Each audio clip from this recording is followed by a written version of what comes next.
Bien, pues ahora vamos a hablar sobre uno de mis científicos preferidos y de mucha gente. Me refiero a Michael Faraday. Y este personaje, pues yo creo que no tiene el reconocimiento que se merece. Actualmente mucha gente conoce a Tesla, bueno, está muy de moda por la marca esta de coche, pero también Tesla siempre ha tenido el aura este de científico loco, bohemio, un genio así como muy retraído y tal. También la gente suele conocer los inventos de Edison y parte de su vida, pueden mencionar algunas cosillas de su vida, pero si pregunta a alguien sobre Faraday, pues la verdad es que poca gente, incluso la gente que estudia electricidad, poca gente conoce detalles de su vida y la importancia que tuvo dentro de la historia del electromagnetismo.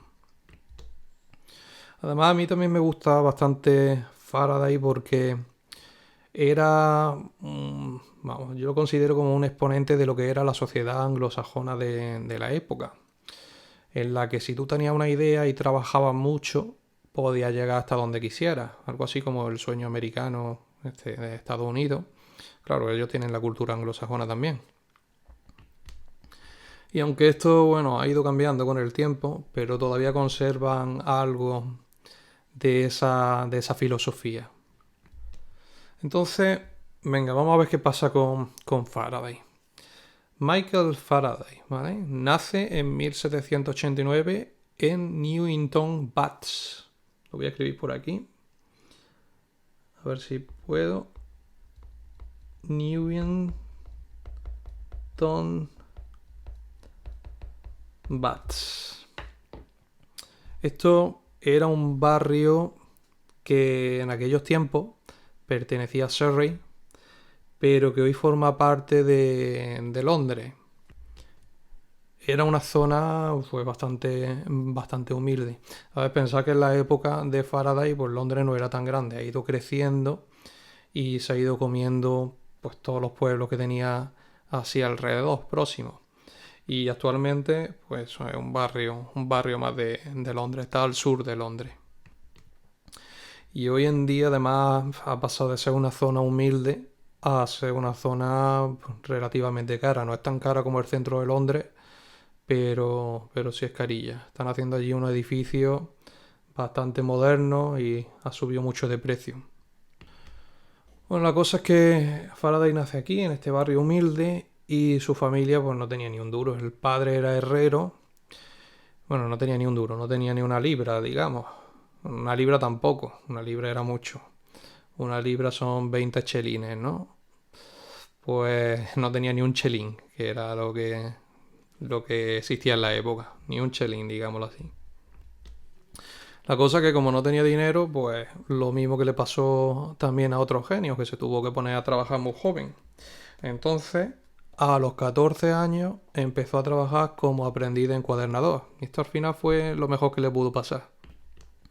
Lógicamente, pues tuvo que dejar la escuela para ponerse a trabajar, pero como estaba todo el día rodeado de libros, pues no solamente lo encuadernaba, sino que el tío pues, se los leía. Y entonces así fue como entró en contacto pues, con la ciencia, la filosofía y un montón de temas. A él le gustaba mucho la ciencia.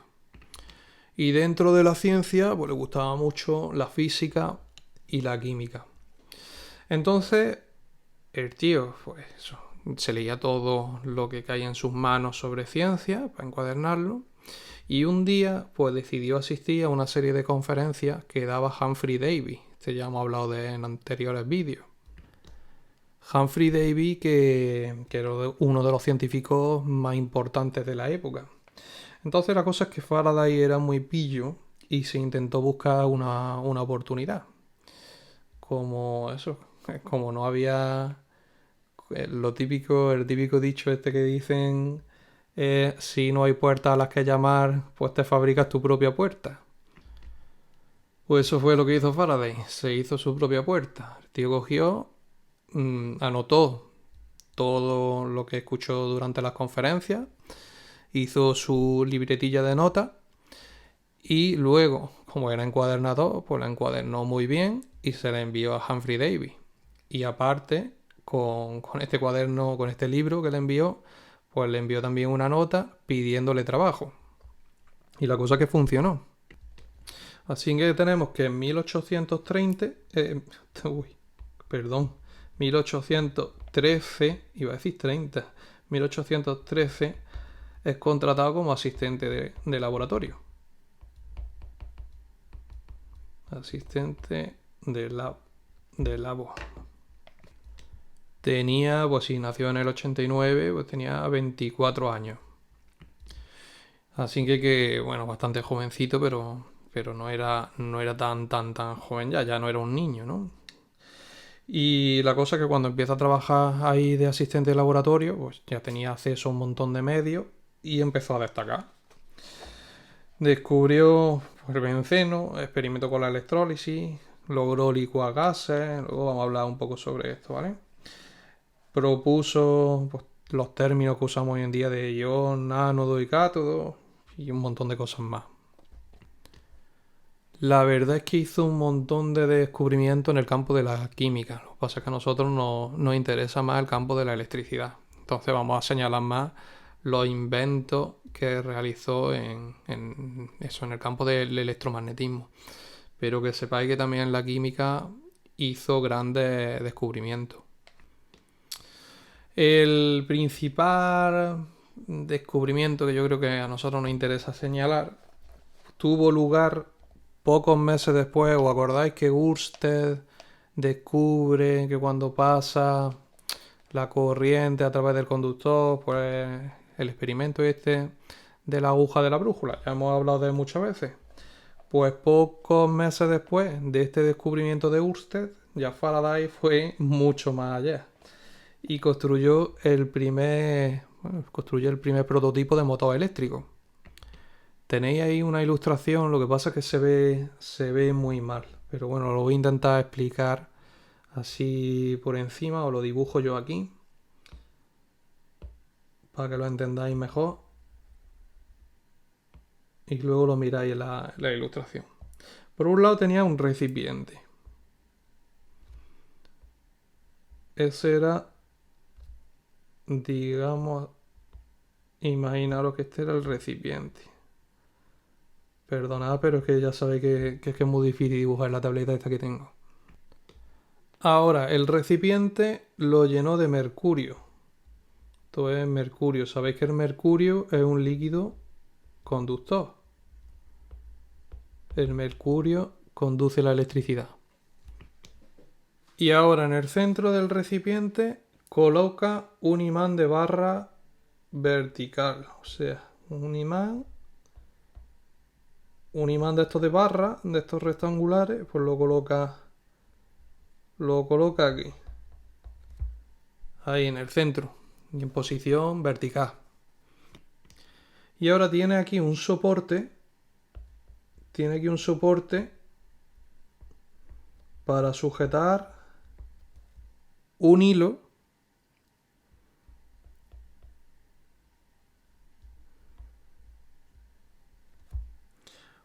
que era metálico y que estaba ahí colgando. Estaba suspendido desde arriba, ¿vale? Este es el hilo metálico suspendido del soporte. Como veis, el hilo pues, está tocando el mercurio, está dentro del mercurio. Y ahora se utilizaba una batería de volta. La voy a dibujar aquí. Una batería de volta. Aquí tiene el polo más y aquí el polo menos. Para cerrar el circuito. Esto lo conectaba aquí. Y al mercurio, dentro del mercurio, pues conectaba el otro polo. Y como hemos dicho, el mercurio es conductor, el soporte era metálico y el hilo pues era metálico. O sea, se cerraba el circuito. ¿Y qué pasaba entonces? Pues que debido a la fuerza de Lorentz, el hilo empieza a girar alrededor del imán. Y este fue el primer prototipo de motor eléctrico. Y esto pues imaginaros lo importante que fue. Esta fue la primera demostración práctica de que la electricidad puede generar un movimiento continuo. Hoy en día todos los motores eléctricos que tenemos pues, se basan en este principio, ¿no? Se lo debemos prácticamente todo a esta invención de Faraday. A ver, pensad en alguna máquina en la que no tengamos motores eléctricos implicados. Es que prácticamente en todos sitios están. Es verdad que luego Tesla posteriormente pues hizo grandes aportaciones y fue fundamental para la tecnología que tenemos hoy en día. Pero el primer prototipo de motor eléctrico, Faraday. Y continuamos porque aunque esto fue un gran hito, pero ni siquiera es lo más importante que hizo Faraday, bueno, en lo que respecta para nosotros, al electromagnetismo. Porque es que todavía queda algo todavía mejor que ver. Seguimos diapositiva para adelante, que es la inducción electromagnética.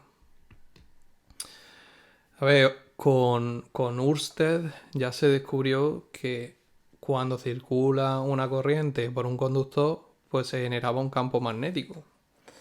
Pero Faraday se preguntó si se podía generar corriente a partir de un campo magnético. O sea, en realidad es lo inverso a lo que descubrió Ørsted. O sea, si se podía generar electricidad a partir del magnetismo. Y se propuso a demostrarlo. Como era una persona muy experimental, pues construyó su experimento. Y lo que hizo pues, fue básicamente coger una bobina de cobre esmaltado y le acercó un imán. Entonces, aunque tenéis ahí en la izquierda una ilustración, os lo voy a dibujar yo aquí de forma que va a quedar más claro. Tenía la bobina de cobre esmaltado y esta bobina la conectó a un galvanómetro. Esto lo estoy dibujando aquí en plan rápido, pero bueno, para que os hagáis una idea. Y cogí un imán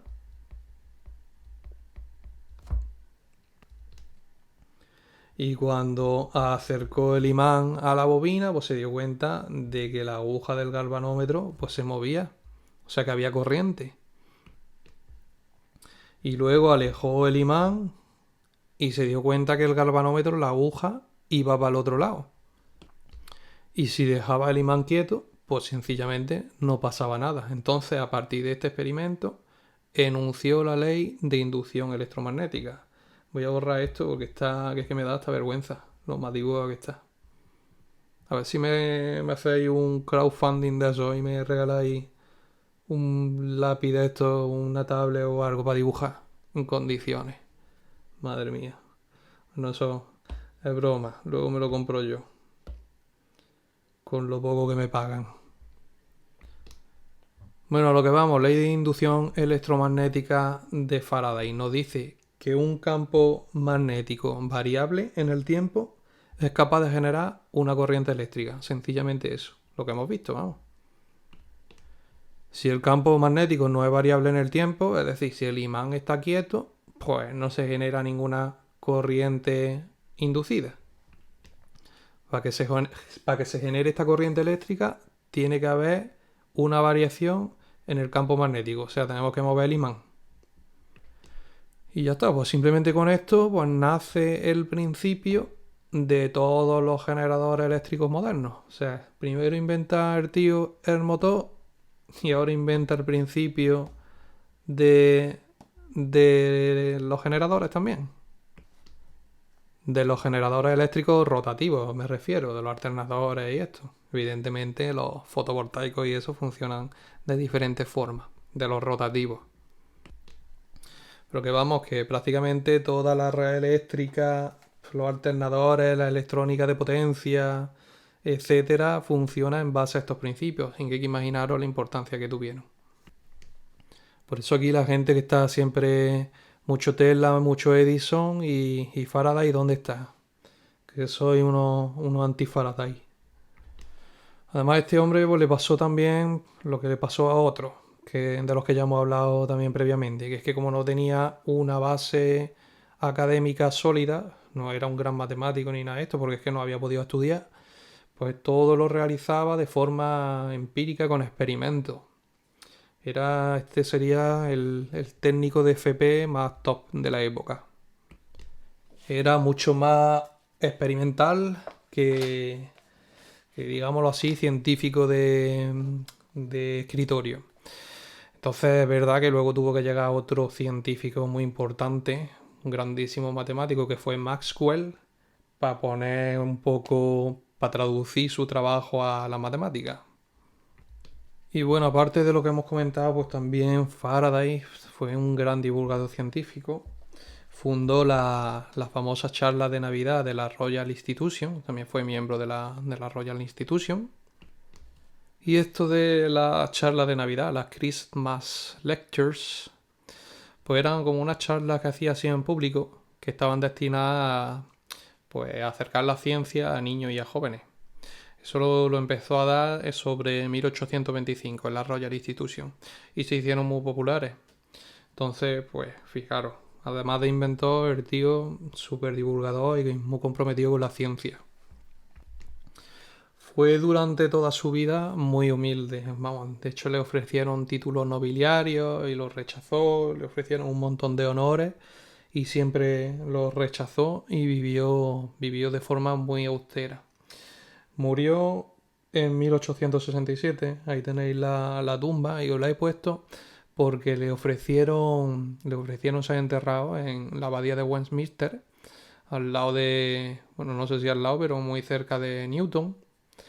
Y él lo rechazó. Eso era como el mayor honor que se le podía dar a un científico en la época. Pero él lo rechazó también. Entonces está enterrado en una tumba que es súper sencilla, por eso lo he querido poner, porque vivió de forma pues súper humilde y está enterrado también de forma muy humilde en un cementerio que se llama Highgate, que está en Londres, por si lo queréis visitar alguna vez. Pues allí está Faraday. Bueno, sus restos, claro. Entonces, a modo de resumen, que no nos podemos extender tampoco demasiado en los vídeos, vamos a ver... ¿Qué ha pasado aquí? Que yo quiero que me pase la diapositiva, chiquillo. Nada, esto me pinta, pero no me pasa. Vamos a ver. Ahora sí me pasa, nene. Vamos a ver aquí a modo de resumen todas las cosas, bueno, no todas, pero las principales que le debemos a Faraday. Por un lado, primero, pues ya lo hemos dicho, la inducción magnética, que un campo magnético variable es capaz de generar una corriente. Eso en 1831. La pongo la primera, no está ordenado por orden cronológico, está ordenado por la importancia que yo creo que le debemos dar nosotros. Segundo, el motor eléctrico, en 1821, que ya lo hemos visto también, el primer prototipo de dispositivo que convierte corriente eléctrica en un movimiento rotativo. Tercero, que no lo hemos comentado, pero que también lo inventó, el transformador eléctrico. Cogió dos bobinas de cobre esmaltado y se dio cuenta de que una puede inducir voltaje en la otra. Primer prototipo de transformador. Pensad también en dónde nos utilizamos nosotros transformadores eléctricos, además de que es la base de nuestra red eléctrica. Pues también para Faraday. Más cosas que le debemos. El concepto de línea de fuerza para representar los campos eléctricos y magnéticos también se lo debemos a Faraday. Y más cosas. Tampoco hemos hablado de esto, el efecto Faraday en 1845. Pero yo creo que esto se mete más en el campo de la física. Pero Faraday descubrió la primera conexión entre electromagnetismo y óptica. Lo que descubrió fue que un campo magnético puede alterar la polarización de la luz. Y como digo, ya está, no nos vamos a meter en esto porque esto yo creo que es más de física que de lo nuestro. Más cositas que descubrió Faraday. Las leyes de Faraday sobre la electrólisis. Descubre que la masa que libera un electrodo es proporcional a la corriente que pasa. Eso entre otras cosas. La voy a ir clicando porque es que si no me pierdo. Vamos por las leyes sobre la electrólisis. Buscarlas si queréis. También aisló el benceno en 1825. El benceno C6H6, ¿no? Un compuesto que es fundamental en la química industrial. Pues también Faraday. También licuó gases como el cloro y el amoníaco en 1823. Os he dicho que fue también un gran químico. Esto licuar el cloro y el amoníaco hasta entonces se creía que no se podía. Pues Faraday lo logró. Inventó también nuevos compuestos clorados. el diamagnetismo. Lo que descubrió en cuanto al diamagnetismo fue que había ciertos materiales, esto también lo vimos en un vídeo anteriormente, en uno de los primeros vídeos, que había ciertos materiales que repelían los campos magnéticos. ¿Os acordáis de cuál era el material más diamagnético? Natural, el bismuto, ¿vale? El bismuto, no sé por qué lo he escrito, ya está. Lo tenéis en uno de los primeros vídeos. También clasificó, pone aquí, clasificó. Error en la diapositiva. Clasificó materiales en ferromagnéticos, paramagnéticos y diamagnéticos, que eso tampoco se había hecho anteriormente. Inventó la jaula de Faraday, etcétera. Es que, yo qué sé, es que Faraday es el científico total. Lo único que le faltaba era la base de esa matemática para traducir todo lo que descubría con experimentos en matemáticas. Pero bueno, para eso ya tenemos a Maxwell.